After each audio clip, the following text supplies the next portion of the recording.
Would you want a bowl of spaghetti and flip-flops in your sewing room? I can just imagine what you may be thinking. Now, Martha, flip-flops on your feet are okay, but I don't want spaghetti anywhere near my heirloom sewing or in my sewing room. Don't worry, I haven't lost my mind.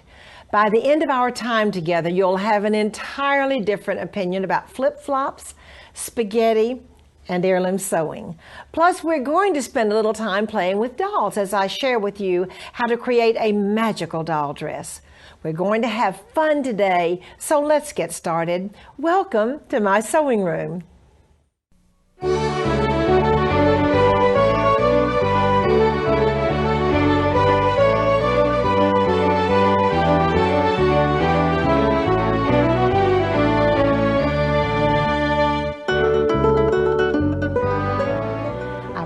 You spaghetti, and I'm going to show you some beautiful spaghetti bias.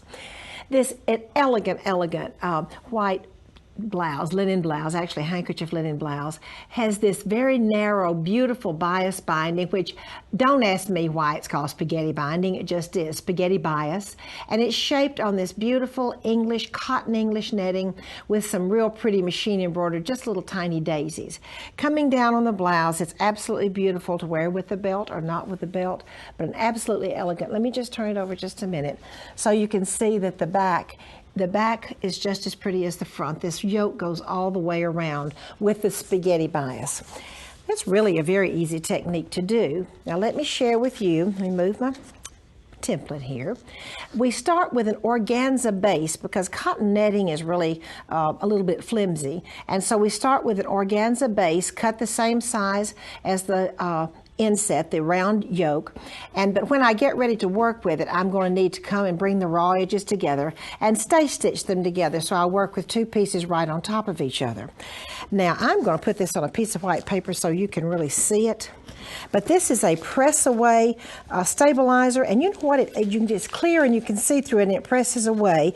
But as you see, I put the template on this press away stabilizer. Then when I'm ready to do my spaghetti bias shaping, I will simply bring the template up underneath the collar, pin it, and then I can see right through it to do my lace shaping, which I will be doing with spaghetti bias, not lace.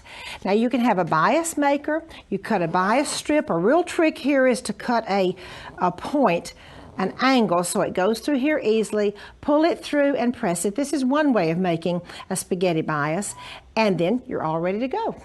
I'm so happy to have as my guest today my dear friend Pam Mahshie.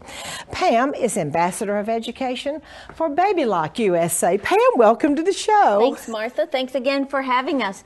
Today we're going to share with you the technique of spaghetti bias, and we have some great new fun tools to show you too. First, to make it EASY. To make it EASY, that's absolutely right. Now we're going to first of all cut our bias, and the way that we cut is just by inserting the fabric into the little cutter. As you can see, it cuts our strip. And that was easy. That was easy and fast and wonderful. And easy, and they're exactly the width and the size that you need. Because when we work with the spaghetti bias, our fabric strips are so very narrow, and sometimes it's hard to cut exactly the width that you need, a uniform size, and that's going to do it for you. Extremely hard. So now we're going to press our bias. We're simply going to roll the bias onto the tube, and it feeds itself into the little presser. And as you can see, it presses it, and we can talk and press bias and not burn our fingers or worry about the width that it's going to become. Oh, so Pam, now we have our bias press. A little presser, little iron sort of in there. That's right. Oh, so that's going to press it in place for us. That's called quick and easy. Very quick. So let's come back to our boards here then and look at the traditional way of pressing our bias. As you mentioned, we do cut the edge of our bias strip off at an angle because that makes it much easier to feed it into the bias tape maker. As we press with our iron in the front of this bias tape maker and pull it through, we're also going to be attaching a small strip of adhesive, an adhesive strip, because that again is going to make our bias strip fusible. That makes it very easy then once we have the fabric pressed and fused to attach it to our collar. Okay? Do that curving. Here's another little tip. what I like to do is on my bias, or on the fusible package, I cut just a little insert open on the package, because then when I pull it open, it reels off very easily, and I don't have all of that fusible rolling all over the floor as I'm pressing it in place. Wonderful trick. So as you mentioned, we are going to be taking our collar, the organza layer, and the cotton netting. That cotton English netting, as you mentioned, is kind of a flimsy fabric. So we layer it together, and that again gives it much more stability. We stay stitch or stitch around the neckline, which is the first step, then turn the seam to the inside. We do use the press away stabilizer. And the press away stabilizer again gives that additional body that's needed, so when we stitch on top of it, our stitches lay perfectly flat and uniform. Now the reason that we use the press away stabilizer, again, instead of using the wash away, the wash away at times sometimes will become sticky.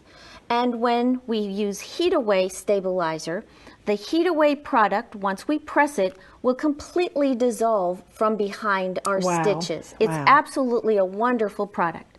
So again, we used a wash away marker, and we traced the entire design on the heat away stabilizer. We're then going to take our entire layer of fabric and place it on top of our stitching. We're then going to bring this over to our machine. And when we come to the machine, I have selected a very narrow applique stitch. And the small applique stitch then, and I've used a lightweight thread, an 80 weight thread. And that 80 weight thread is going to stitch and hold our bias in place, but it's not going to be visible. That way, the additional stitching that we place on top doesn't take away from the spaghetti bias that we've made. So let's go ahead and stitch that. I'm also using an edge joining foot, and the edge joining foot is going to run, the blade of the foot runs right along the edge of our spaghetti bias. This way, again, making it very easy for us to stitch in place, and again, we don't have to worry about any additional guiding. Okay. Absolutely, and that's the Madeira applique, or the Madeira. I mean the applique stitch. Yes. Point to Paris. Point to Paris Any of stitch those that we're going stitches. to be working with. Okay. Now let me show you. If you can hand me that Yes, press away, I have the or that little iron. What we're going to do is use this on the back side, and I'm just going to run this over my press away stabilizer. Can you see, Martha, how it's disappearing? It's just disappearing. It's just completely disappearing. And it doesn't get all gunky on the back of your iron. You just continue to roll and move your iron around, and it does not stick to the underside of your iron either. Fascinating. Okay? Fascinating. All right, so here we have our collar. And oops, and again, the collar, once it's finished, is going to look very similar to this. And we're going to trim so that we have an even amount of a seam allowance all the way around our spaghetti bias. And this beautiful blouse, you might want to put it down and let them look at that one more time. Okay. Pam, that's a really elegant blouse. Thank you. And again, it's made of that handkerchief linen. It gives a very nice, crisp, summery look. Oh, I think that's absolutely fascinating. Thank you so very much. Just You're all welcome. these wonderful tricks on our spaghetti, which we On our do want in spaghetti the bias. sewing room. We do want spaghetti in our sewing And room. now Pam has some sewing inspirations to share with you.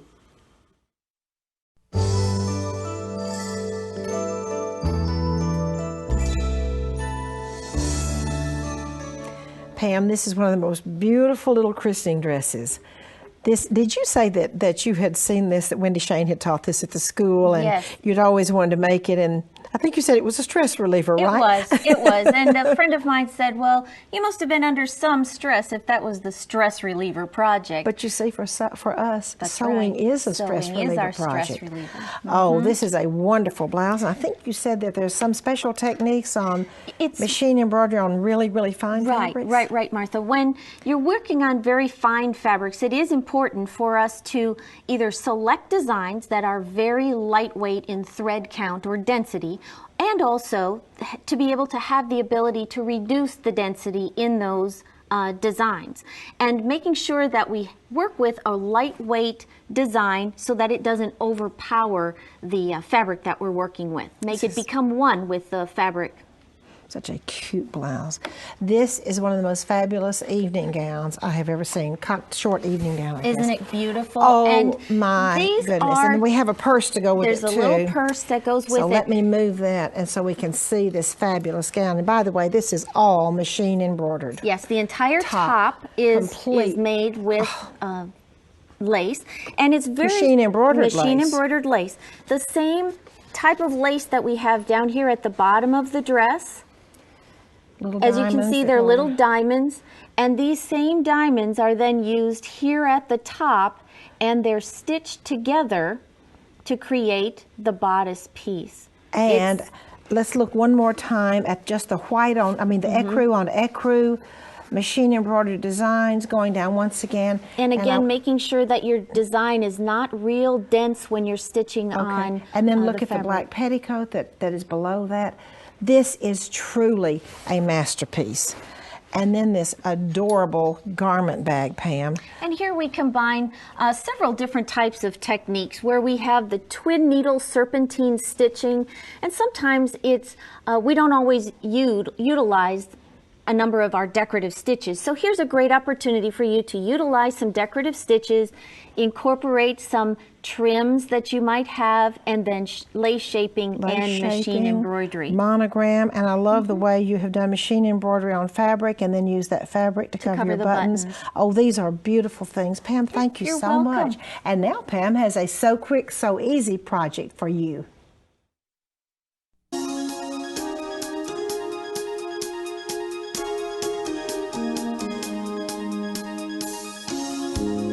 Pam, tell us about these wonderful hanger covers. I think you have another name for them. Well, they are. They could be used as a dust cover or as a decorative hanger cover.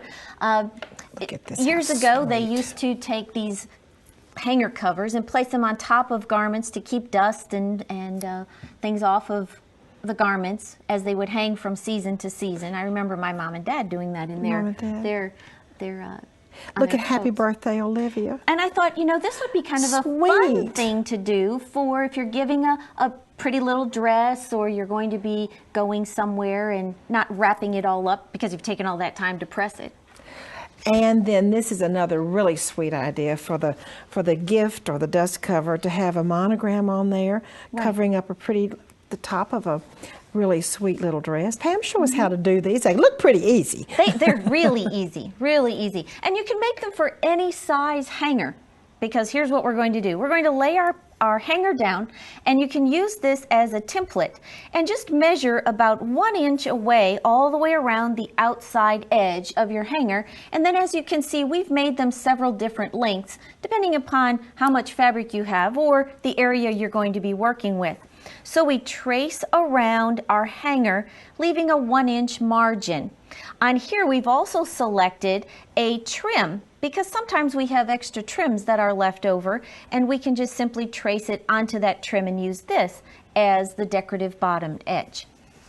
Okay, so once we have our pattern traced, then what we're going to do is cut 2 layers of fabric. So we have the 2 layers of fabric, and as you see, we have a fold at the top. It's kind of an unusual shape, but here's what we're going to do. We're going to take this piece of fabric and we're going to fold it in half, so we have 4 layers together, and we're going to stitch. And we're going to stitch from the bottom edge all the way around the curve up to the top, all the way around to the other side. Then, just like magic, we're going to reach inside, turn our hanger cover right side out. All of our seams then are completely covered on the inside, and we can add a decorative trim on the bottom side to hold it in place. Now, sometimes we have extra pieces of fabric that we're wanting to work with, extra trims. How pretty. So we can place those together and make our cute little hanger cover to coordinate. Or here we've also taken, this is actually a piece of fabric from the wedding dresses that we had at our wedding, placed a monogram and some information about the date, and you can use that as a keepsake as well.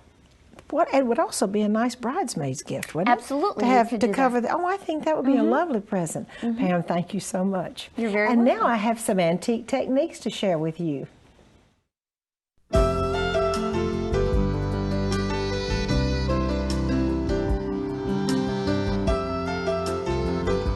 I can't tell you the origin of this slip as far as Europe or Canada or the United States, because it really just arrived one day along with some other things on my desk with a little note that said, "Dear Martha, I want you to have these beautiful antique pieces from my family. They will not want them, and I want you to take them because I know you will love them and hopefully share them with the world." So I was thrilled, and I'm sharing one of these pieces with you. The slip, I don't know when the top was replaced, but I do believe this is what we call a conversion antique, because I'm pretty sure that this part is not original to the bottom of the slip. That was put on later. Maybe the slip was damaged, maybe it was too short, maybe it was too small, I don't know, but this is the original part right here. We have the beautiful row of insertion, and I promised you flip-flops earlier in the show. I want you to see these beautiful flip-flops. This is the lace that is flip-flop. Ladies and gentlemen, there are only three things to lace shaping. One is flip-flopping, which is this technique I'm showing you here. The other is curving, and the other is mitering. That's all there is to lace shaping, those three techniques. Now on this ruffle, which three ruffles are beautiful on the bottom, and if you have a serger, you could serge both of these edges, use a ruffler or a gathering foot, and make this so quickly. And also, if you have a rolled hem attachment on your sewing machine, you can put your fabric in and roll hem and straight stitch both sides, run your ruffler, and this would be very easy to make today. Wouldn't this make a beautiful skirt for a christening dress? That's one of the reasons I love these antique things so much, because you can take this idea from here down and create a beautiful christening dress. Come on over and let me share with you how easy, and I do mean easy, it is to shape lace by flip-flopping. Okay, I'm going to trace off the flip-flop pieces, and really they can be almost any shape. This happens to be sort of like a W, or if I turned it around, an M. Okay, when you trace the shape, you come down, and I'm going to need to use some pins sticking in a board. You see this little piece right here and right here? I'm going to bring my lace down, put a pin. You see I put the pin in very much at an angle on the outside and on the inside, and then all I do is flip the lace over. And some of you might be thinking, wait a minute, Martha, lace has a right and a wrong side. You've got, wait, let me explain that. Let me give you the answer to that question. Does lace have a right and a wrong side? If you look at it more than 3 seconds, 1, 2, 3, and you don't see one, then it doesn't have one. And technically, lace does not have a right and a wrong side. Lace is coming out of France. All right, now I'm going to come up. Let's go ahead and pin just a little bit more. Flip-flopping is so easy, and after I do the pinning, I will spray starch it and press it, and then I'll pin it and remove it from the board. As you can see, that's all there is to flip-flopping. Then I will, by the way, I will remove it from the board. I will pin the lace to the fabric after spray starching and pressing, and then I will pin it. Then I will just simply zigzag around. Now, did you notice I zigzagged over that flip-flop? You can either zigzag over it or leave it. The choice is yours. It's a little bit more secure, like when you iron, so the toe of the iron will not catch it. And that is the lace, a shape that's been zigzagged, or you can use a wing needle pin stitch to stitch it down. And then to make it really, really pretty, what you do is go back and very carefully trim the fabric from behind. And if you've zigzagged, that's all you need to do. And now you know all about flip-flops in your sewing room. And now I have a doll dressing idea or two for you.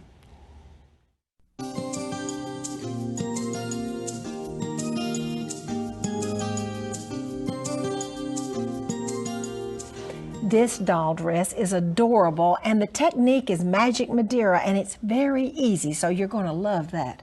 The pretty little doll dress is made out of a cotton, and I want you to look at the sleeves on her dress.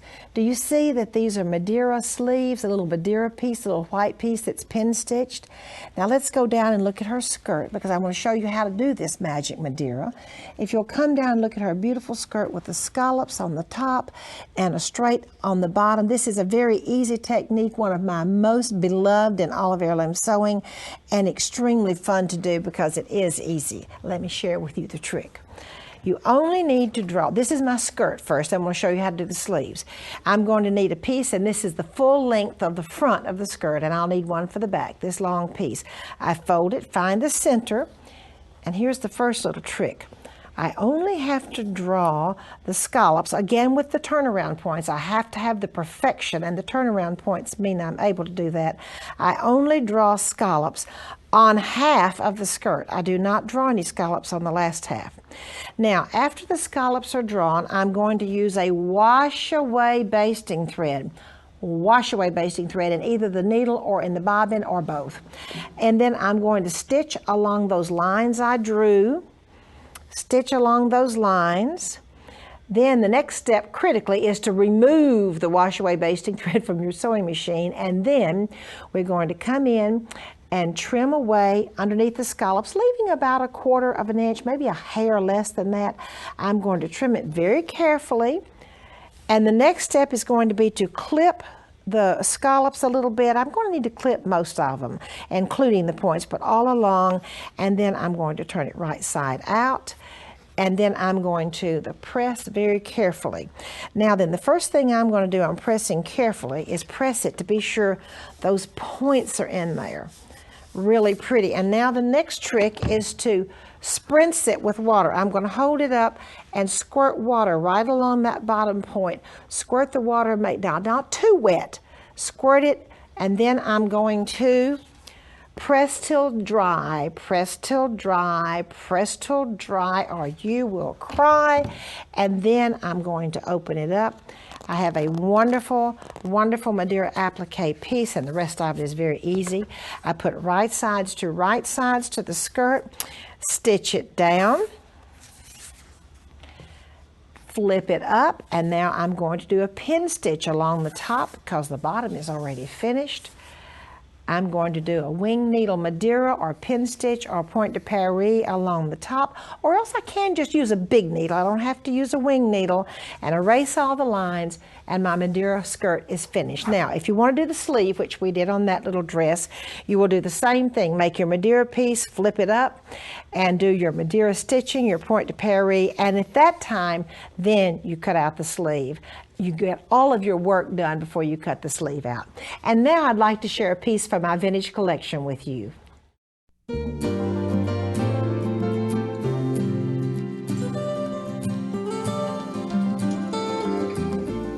This beautiful little coat, believe it or not, is a boy's coat. It also belongs to my dear friend Wendy Shane, who has shared it with us today. The collar has wonderful white work. I believe it looks like little cherries to me. And the little embroidery comes all the way, all of this is done by hand, of course, comes all the way down the front with little scattered embroideries. The sleeves are so pretty. They even have the scattered embroideries all on the body of the sleeve. And then, of course, the beautiful scallops along the bottom. I think this little pocket is as beautiful as any little pocket I have ever seen.